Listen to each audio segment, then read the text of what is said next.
Hello friends, welcome back. Today I am sharing a traditional sweet dish from Andhra Pradesh known as Palathalikalu. It's also a kind of Payasam. Though there are many ways to prepare this Payasam, this is how my grandmom and mom used to prepare. Let's take a look at the ingredients. Firstly, I would like to mention about rice flour. Though homemade rice flour yields best results, you can also use store-bought one. But in this case, the rice noodles or Thalikalu might be slightly hard. So preparing rice flour at home is very easy. First, wash and soak rice for at least 3 to 4 hours. Then drain out all the water and fan dry on a clean cloth until there is no wet rice. Grind to a fine powder and sieve the flour. You can also prepare this rice flour earlier and store it in the refrigerator for about a month or two. Remove the skin of few cardamom pods and make a fine powder. Wash Sago or Saggubiyyum and set aside. Grate, chop or powder jaggery. You can also use it directly if it doesn't have any impurities. But to be on the safer side, it's always better to make a syrup, strain it and use it. So let's start the process by making the jaggery syrup. Dissolve jaggery powder in water and bring it to a boil to a one-string consistency. Strain the syrup and let it cool down while you prepare the payasam. Heat milk in a thick bottomed vessel over medium heat and bring it to a boil. Stir in between so that it doesn't stick to the bottom. Combine rice flour, a pinch of salt, teaspoon of ghee in a wide bowl. Add boiling milk to the flour, mix very well and make a soft dough. Allow it to cool and knead it well. You can also add 1 tablespoon of jaggery syrup to the dough. It will give a sweet taste to the noodles. But for me, I feel it is too sweet, so I avoid it.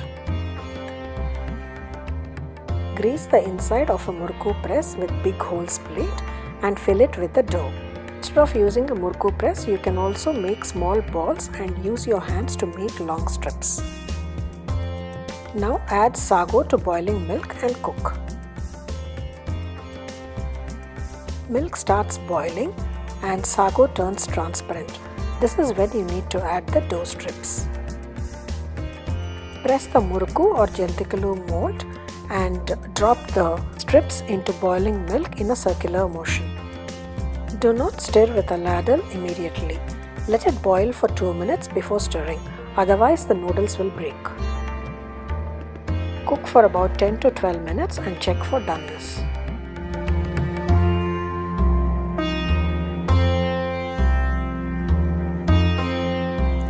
Dilute a teaspoon of rice flour or the leftover dough with a pinch of cooking soda in some water. Mix well and make sure there are no lumps. Adding cooking soda will prevent the milk from curdling while you add jaggery. Now add 2 to 3 tablespoons of rice flour mixture to the milk and cook for about 2 to 3 minutes. And turn off the heat. You can adjust the consistency of the payasam with the rice flour mixture. If you want a slightly runny consistency, then reduce the amount of rice flour mixture. Finally, add prepared jaggery syrup and stir well.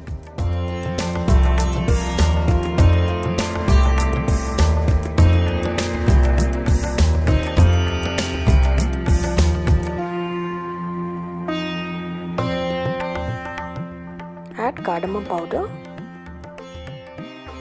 Toast a few cashews and raisins in some ghee and fry until golden brown. Add in the fried nuts to the payasam along with the remaining ghee. Mix well and serve. This payasam thickens once it gets cold, so it is best served when hot. Can you believe me if I say that this is served along with muddapappu and ghee? Yes, you heard me right. This is the traditional way to serve Palathalikalu. I know it's not everyone's cup of tea, but most of them love it. Do enjoy it and subscribe to my channel MasalaKorb. And don't forget to turn on the notification bell for new updates. You can also follow me on Facebook and Instagram. It's me, Padma, signing off.